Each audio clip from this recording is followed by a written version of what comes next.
Welcome to People, Places, Planet Pod, the official podcast of the Environmental Law Institute, a nonprofit, nonpartisan organization working to ensure a healthy environment, prosperous economies, and vibrant communities founded on the rule of law. Hello and welcome to another episode of People, Places, Planet podcast. My name is Dominic Chicatano, and I'm a research associate here at the Environmental Law Institute, or ELI. For every authorized discharge into waters of the United States, the adverse impacts to wetlands, streams, and other aquatic resources must be avoided and minimized to the extent possible. Where these impacts are impossible to circumvent, a practice called compensatory mitigation is required to replace the loss of wetland and aquatic resource functions in the watershed. Compensatory mitigation may restore, preserve, or enhance existing aquatic resources, and might even seek to create an entirely new wetland where one did not exist before. Mitigation offers a viable way to protect the long-term health of the nation's watersheds, and its success relies on a robust review and approval process that ensures that the protections in federal regulations are implemented in practice on the ground, and that compensation projects effectively offset permanent impacts. However, the review and approval process can often be lengthy, sometimes greatly exceeding the regulatory timelines. In today's episode, we discuss a new ELI research report that aims to identify some of the main impediments to efficiency in compensatory mitigation project review, as well as some best practices to improve the process and ensure timely, ecologically viable mitigation outcomes. This ELI project was funded through an EPA Wetlands Program Development Grant. Today, we're joined by Dr. Rebecca Kihslinger, one of the authors of the new report. Rebecca is a senior science and policy analyst and director of ELI's Wetlands program. She has led numerous projects and written extensively on a range of topics, including opportunities for wildlife conservation in natural hazard areas, nature-friendly land use planning, and local and state wetland protection programs. Thanks, Rebecca, for coming on today to discuss this new report. I'm excited to hear about the research you worked on and any notable findings you'd like to share with me and with our listeners. Thanks, Dominic. Really happy to be here. So before we get into the details of this study, do you mind providing a quick introduction to compensatory mitigation for those of us who might not be as familiar with the practice? Sure. So as you mentioned earlier, Section 404 of the Federal Clean Water Act requires landowners or developers to secure a permit from the U.S. Army Corps of Engineers for any activities that would lead to a discharge of dredged or fill material into waters of the United States. So that includes things like wetlands, streams, and other aquatic resources. So for example, a developer or a landowner wants to build a neighborhood or a big box store, or a transportation agency wants to build a road or a bridge, and that will result in fill or a disturbance to a wetland or stream. He or she must get a permit from the Army Corps to do that project. So prior to issuing that permit, as you mentioned before, the Corps must make a determination that any of those potential impacts must have been avoided to the maximum extent practicable. And anything that's not avoidable, any impacts that are not avoidable, have to be minimized to the extent appropriate and practicable. So once those impacts have been avoided and minimized, then any remaining impacts have to be offset or compensated for, and that's the process of compensatory mitigation. So then that developer or permittee needs to replace those lost acres and functions of wetlands or streams or aquatic resources. So how do they do that? So they can do that through one of four what are called mitigation methods. So that's restoration, so they can restore the wetland or stream through either reestablishment, so they restore wetland that used to be there, or rehabilitation, so there's a very degraded wetland and they restore the hydrology and the vegetation to that wetland, or they do a stream rehabilitation project. They can establish the wetland, as you mentioned earlier, or aquatic resource, so that means creating a resource that wasn't there before, so creating a wetland in a place it never existed. They can enhance the habitat, so that's improving the resource so that it restores a given function. So like, for example, for wetlands, it may be restoring the important water storage functions or the water quality improvement functions or the habitat functions of that wetland. So that would be enhancement. or they can preserve the aquatic resource. So remove the development threat from that resource. That's one possible mitigation method. Then there are 3 mitigation mechanisms that are supported by the Corps and EPA for permittees in order to meet their compensatory mitigation requirements to offset those permitted impacts. So the first is permittee responsible mitigation. So that's if the permittee or the developer does the restoration activity themselves. So they find the site for the project, they develop the plan, the mitigation plan, and they implement the project. And oftentimes that's in a site that may be near the development. That's permittee responsible. Or they can purchase credits from approved mitigation bank. So that's where a mitigation banker has restored or enhanced a site, an aquatic resource, a wetland, or a stream prior to the impacts to generate credits that they can sell to the permittee so that the permittee can offset their required compensatory mitigation. And the final mechanism is making a payment to an approved in-lieu fee program. So the in-lieu fee program is something like the bank, but the permittee will pay the in-lieu fee program. The in-lieu fee program will collect the money prior to doing the project. So that money for that the permittee pays goes to the in-lieu fee program, and then they use those resources to do a project after. So the difference really between mitigation banking and in-lieu fee programs, or one of the main differences, is the timing of the restoration. For banks, it happens before the impact often, and for in-lieu fee programs, it comes after. So those last 2 mitigation mechanisms, mitigation banks and in-lieu fee programs, are often referred to as third-party compensatory mitigation because the responsibility for conducting that actual compensation for doing the project and the liability for making sure that it successfully offsets those impacts is transferred to that third party, the mitigation banker or the in-lieu fee program. Thanks, Rebecca. And so how is this all regulated in practice? So great question. In 2008, after decades really of running the compensatory mitigation program, and in response to several studies, including a National Academy study that showed that the program might not be in all cases successfully offsetting permitted impacts, EPA and the Corps jointly issued the first federal regulation governing compensatory mitigation for impacts to wetlands and aquatic resources. We call it the mitigation rule or the 2008 rule. The 2008 rule incorporated a number of new requirements, including requiring that compensatory mitigation decisions are made within the context of a watershed approach. So that means understanding the threats in the watershed, opportunities for restoration, where the impacts are happening, so those mitigation decisions can help improve watershed health. It also established equivalent standards for all 3 forms, all the 3 mechanisms of mitigation, so permittee responsible banking and in-lieu fee programs. And that includes setting up timelines for review and approval of mitigation banks and in-lieu fee programs, which is one of the things that we were really interested in for this project. And finally, one of the major things the rule did was establish a clear hierarchy and the preference for which mitigation mechanism should be used to offset impacts. And the rule gave a clear preference to mitigation banks where they have the type of mitigation or compensation needed to offset a given impact in that watershed. And then after, if there are no credits available at a mitigation bank, then the permittee would go to in-lieu fee programs and then permittee responsible. So the preference went to mitigation banks and in-lieu fee programs due to some of their perceived advantages over permittee responsible mitigation. For example, mitigation banking requires that the site, as I mentioned earlier, the site identification happens in advance, there's project-specific planning in advance, and there's a significant amount of financial resources that go into those projects in advance of impacts. Mitigation banks and in-lieu fee programs also typically involve larger, more ecologically valuable sites, as well as larger restoration activities, more rigorous scientific and technical analysis and planning, including an interagency review process known as the Interagency Review Team or the IRT.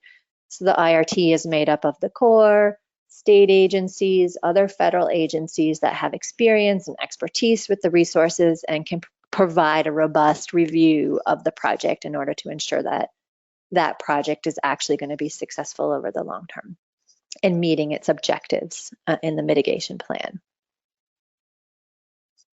And the IRT is one of the reasons that banks and in-lieu fee programs have this regulatory preference in the rule. So compensatory mitigation is a pretty big program. The compensatory mitigation market is a multi-billion-dollar a year market. So multi-billions of dollars go into the restoration of and preservation of these resources annually. And the acreage affected can also be pretty significant. Tens of thousands of acres are restored, preserved, enhanced, established under this program every year. So we at ELI have been studying the compensatory mitigation program for many years, decades in fact, and producing resources designed to help improve the implementation of this program, including this study that we're talking about today. Thanks, Rebecca. I think that this sort of regulatory and broader context is really important if we're to understand the sort of framework under which these projects are operating. So I really appreciate that. It seems to me that compensatory mitigation is a pretty effective way, or it sounds like it's an effective way to offset damages to wetlands and other resources that can occur, kind of as a product of development. So what is it about the way that mitigation is currently being carried out that kind of complicates this or makes it less efficient than it could be? Yeah, thanks, Dominic. And I think the 2008 rule went a long way to help ensure that the compensatory mitigation is an effective way to offset permitted impacts. And as you noted earlier, the success of these third party, these mitigation banks and in-lieu fee programs, and really all compensatory mitigation projects relies on that robust review and approval process. It not only helps ensure that the protections that the federal regulation put in place are implemented on the ground, right? And that also that compensation project is doing what it's supposed to do. It's actually a wetland. It was actually, the project was actually done, and that it's actually providing the acres and functions that it purported to replace in the mitigation plan. And we think, and the kind of basis for this project was that there are a number of things we think that review and approval process should include. Things like formalized procedures, and some of those are set up in the mitigation rule, that it should have collaboration among the relevant agencies to ensure that that expertise and experience, as I mentioned, like with the IRT process, is involved. And if there are any state or local substantive issues, like many states have regulatory programs of their own, and that those are considered in this review process is important.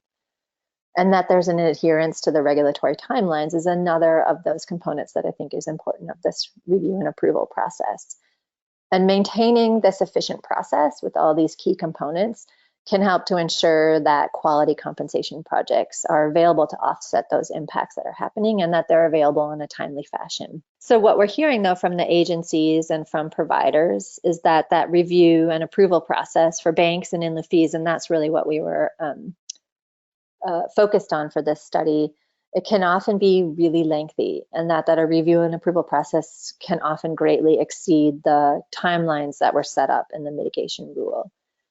We know that there are many possible reasons for this, and what we were interested in for this study was really to examine those reasons. What are the challenges in the review and approval process that can be sticking points or cause that process to go on when it doesn't need to be that lengthy, and propose recommendations to improve the process to make sure not only that it's efficient and that the agencies and the providers are working together in an efficient manner, but also that it produces quality projects that actually provide the compensation that they need to in order to offset those permitted impacts. So it sounds like with the way things are structured currently, there are a few barriers to efficient third-party compensatory mitigation. How did you go about collecting data for this research project and this new report to try to get at some of these challenges and how people are solving them? Yeah, so the first thing that we did was assemble an advisory committee to help us develop our methodology and implement the project. So our advisory committee was composed of 11 experts really in the field from state and federal agencies, from mitigation banks, so mitigation bank sponsors, in lieu fee program providers, and then we had a staff member from the Conservation Fund who's also immersed in this program. That committee provided recommendations that informed our list of interview subjects later. So our main kind of methodology was interview based. Our committee also provided feedback on the draft interview template that we used to conduct the interviews. And then they also responded to the final interview questions themselves so that they contributed to our data set. So working with that committee, we identified 30 experienced participants in compensatory mitigation program from across the country. So we had, again, providers from bankers and in lieu fee programs. We had state agencies who sit on the IRTs and run their state, and in some cases run their state agency programs. We had other federal agencies, and we also had core district staff. And so what sorts of topics did you ask folks about during the study? Sure. We asked the interviewees a number of questions about challenges to the review and approval process, where their sticking points are, not only in the timeline, but what are some of the substantive issues that are some of the main challenges they face. And we also asked them about best practices. What are they doing that's working? And what are some of the opportunities for improvement? Are there any particular findings you'd like to share regarding challenges that folks are facing or how they sought to address them? Yeah, so the challenges really included looking at the timeline. So where along the timeline are providers really getting stuck? And what we heard was it was this phase called the draft instrument, and that's really the biggest mitigation plan, which is the agreement between the Corps and the provider. It's called the draft instrument, and that's really where a lot of the details start to emerge. And that seemed to be the time in the timeline where there was a lot of back and forth and a lot of challenges. Then for the substantive issues, those are the kind of the nitty gritty. What's in the mitigation plan? What does this project look like? We heard that a lot of the challenges are around site selection, finding a good project site, and what some of the challenges that might go with those project sites. Site protection, how are they going to protect these sites? Because the rule requires that the sites are protected over the long term, and it also requires that they're managed over the long term. So long-term management was another one of the challenges that our interviewees identified. And then our interviewees identified a number of management challenges. A lot of them were related to overburdened staff from the Corps and from the other IRT agencies, and relatedly staff turnover. So they'll start with one district staff from the Corps, and then as they get through their project, and the staff turns over and they have to go back a few steps in order to get that staff member on board with the project. Folks also identified a lack of project management strategies, so scheduling, different kinds of tracking systems. And then a lack of standard operating procedures and templates were also cited as challenges. So in terms of opportunity for improvement, we heard a lot about the IRT process. It was one of the things we were really interested in, and our interviewees told us that the IRT process is really important. That the expertise and the experience that the IRT agencies bring to bear is an important part of that review and approval process, and that it's more efficient to have them working together than to run parallel review processes, we heard is often the case.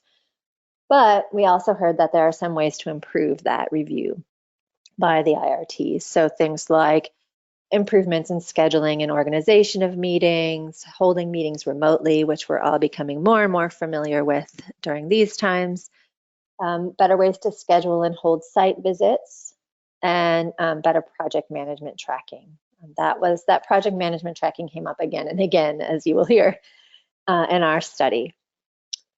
Then we heard, outside of that kind of IRT process, we heard a number of other opportunities for improvement of this process.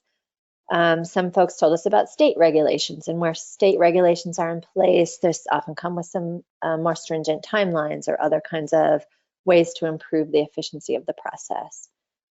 We heard using standard templates for those substantive issues like site protection or long-term management can really help set expectations for the provider on what they need to submit to the agencies in order to have a successful project. Again, process management and management strategies was a big one, setting up, really having good schedules that are created by the providers and the IRT at the outset, and different ways to track the project as well as track document review can really help improve efficiencies. Preliminary reviews was another one, setting up a time to meet with the IRT, have the provider meet with the IRT before they submit any documents to talk about a project and identify those projects that will most likely get approved as they move through the process. So those preliminary reviews we heard can often help improve the process. Again, site visits, and then other administrative options to shorten the time for review. And we heard from some that maybe even having the agencies come up with some best management practices for providers and what they expect to see in submissions could help, again, set expectations and improve efficiencies. So based on these findings, we had a couple of conclusions. First, I think we heard from folks that the elements of the 2008 rule are useful and that they've really improved the review and approval process from before the rule, and that they've led to better outcomes on the ground. But that the review and approval of banks and in-lieu fee programs and projects still often exceeds the regulatory timeframe, as I mentioned earlier, but that the delays are in large part due to some of those known causes. Some of those causes, like a lack of templates or maybe some data gaps or this project management strategies again, might be able to be addressed with some management improvements or process improvements. But there are others of those challenges like this overburdened regulatory staff, the high levels of staff turnover, a lack of training of members of the IRT, may be really challenging, especially in times when budgets are tight and tightening. We also heard again that the IRT is important. It's important to the effective and timely evaluation of compensatory mitigation actions. Again, we heard efficiencies in the review process can be gained via application of project management tools. So using those project management strategies could really help make the process more efficient. And then also having thoughtfully designed standard operating procedures and templates could also help address those delays that are due to substantive issues. So we're really hoping that our conclusions and the findings of our report are useful information to the agencies as they look for improvements and evaluate their program and how they can work with their providers to make it a more efficient and successful program.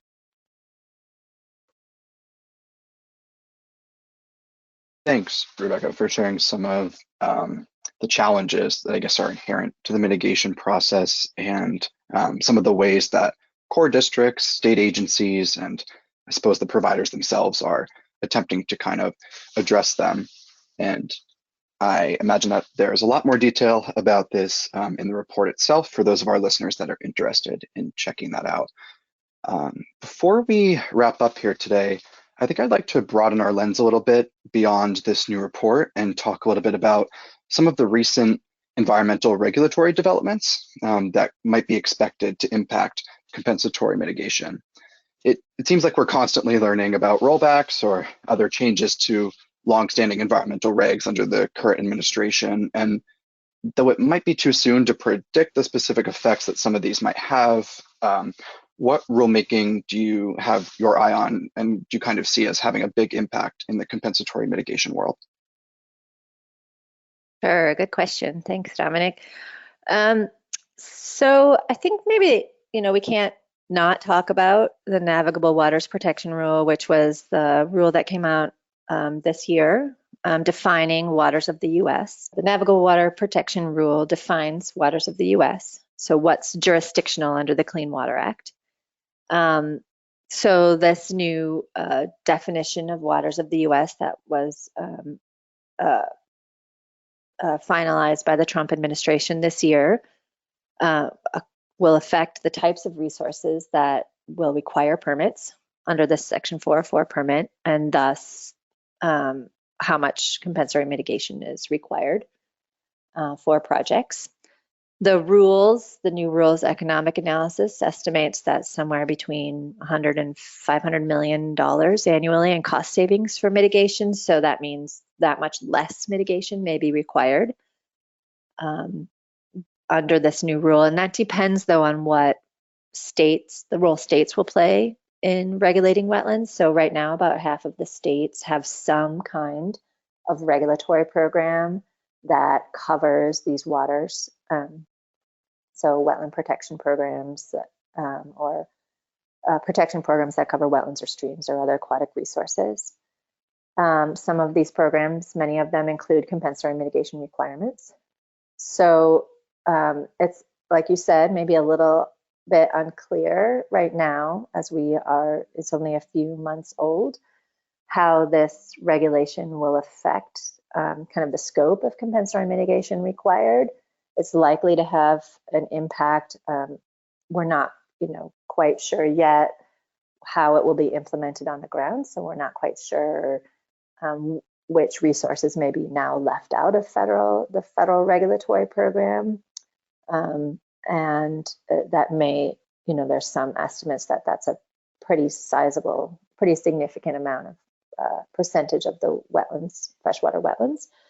But we're not, at this point, not quite sure what that looks like. And there's also a number of challenges in the court to this rule. So that will also, the outcome of those court challenges will really affect how this rule is implemented, obviously. So we'll see on that one what happens, but it could have a major effect on the mitigation program at the federal level. The other regulatory implication, and the one we're looking at, is the